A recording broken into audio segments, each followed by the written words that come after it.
ত্রয়োদশ জাতীয় সংসদ নির্বাচন এবং গণভোট 2026 সুষ্ঠু এবং নিরপেক্ষ উৎসবমুখর পরিবেশে আয়োজন করতে প্রশাসনের যে তৎপরতা সেটি চোখে পড়ার মতো।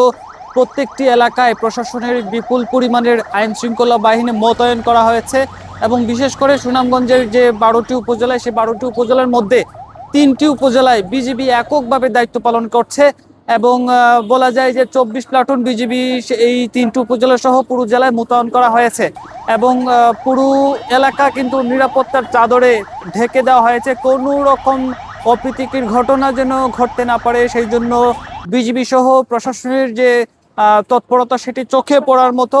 কিছুক্ষণ আগে এইখানে বিজিবির একটি চৌকস টহল দলকে আমরা দেখেছি শহর প্রদক্ষিণ করতে, শহর তারা ঘুরে দেখেছেন। শুধু এইরকম নয়, প্রায় 3টি সুনামগঞ্জ সদর উপজেলা সহ সুনামগঞ্জের যে আরো অন্য 2টি উপজেলা তাহিরপুর এবং বিশম্ভুপুর উপজেলায় বিজিবি এককভাবে দায়িত্ব পালন করছে।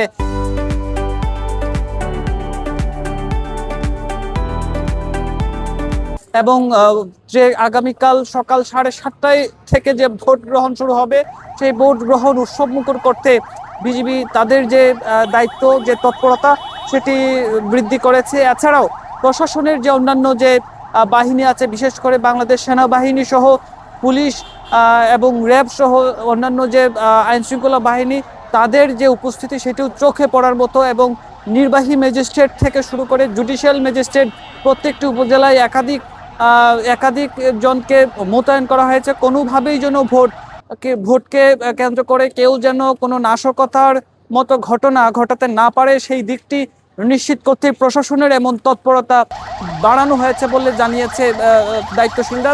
এছাড়াও সুনামগঞ্জে প্রায় 720টি ভোট কেন্দ্র রয়েছে। সেই 720টি ভোট কেন্দ্রে যে সরঞ্জাম, নির্বাচনের যে সরঞ্জাম, সেই সরঞ্জামগুলো পৌঁছে দেওয়া হয়েছে। সকাল থেকেই আমরা দেখেছি নির্বাচন সংশ্লিষ্ট যে কর্মকর্তারা রয়েছেন সেই কর্মকর্তারা তাদের যে সরঞ্জাম নিয়ে তাদের নির্ধারিত যে সেন্টার ভোট কেন্দ্র সেই ভোট কেন্দ্রে তারা পৌঁছে গেছেন।